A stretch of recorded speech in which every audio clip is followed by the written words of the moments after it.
If you're watching this and you're exhausted, overwhelmed, or quietly scared about what the future might look like for your child, this video is for you. CTNNB1 syndrome doesn't look the same from one child to the next, and that's one of the hardest things to come to terms with as a parent. There isn't a single path. There isn't a clear timeline. And there isn't a simple answer to the question, what will my child be able to do? At a genetic level, CTNNB1 syndrome happens because one copy of the CTNNB1 gene doesn't work properly. This gene helps brain cells communicate and organize during development. When it's disrupted, development doesn't stop. But it does take a different route. Some children with CTNNB1 may walk independently later on. Some may walk with support. Others may not walk, but still communicate, engage, laugh, and connect deeply with the people around them. This is one of the most important things to understand. CTNNB1 is a spectrum.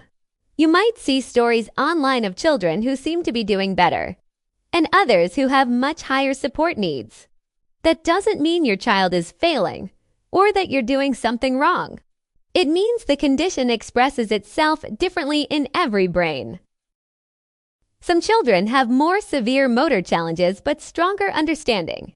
Some have significant communication delays but good physical strength. Some have epilepsy or vision issues.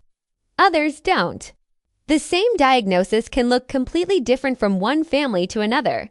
There are also ups and downs. Progress is rarely a straight line. You might see weeks or months where your child suddenly gains a new skill, followed by a period where everything feels stuck. That plateau doesn't mean regression. Often, it means the brain is working hard behind the scenes. Another reality parents aren't always prepared for is fatigue. Children with CTNNB1 often work much harder to do things other children do automatically.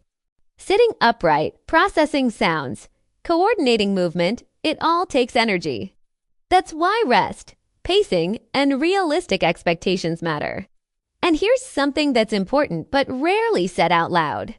It's okay to grieve the version of parenthood you thought you were going to have. That grief can exist alongside deep love for your child. The two are not opposites. Loving your child fiercely doesn't mean you aren't allowed to feel sad, angry, or scared sometimes. What matters most, more than any milestone, is that your child feels safe, supported, and understood. Research shows that early support, consistency, and a responsive environment help children with CTNNB1 make the most of their individual potential, not because it fixes the condition, but because the brain remains adaptable. Especially in early childhood, progress might look like better head control, or clearer communication, or fewer meltdowns, or simply more comfort in their own body. Those things count if you're comparing your child to others. Pause. The most meaningful comparison is your child today versus your child 6 months ago.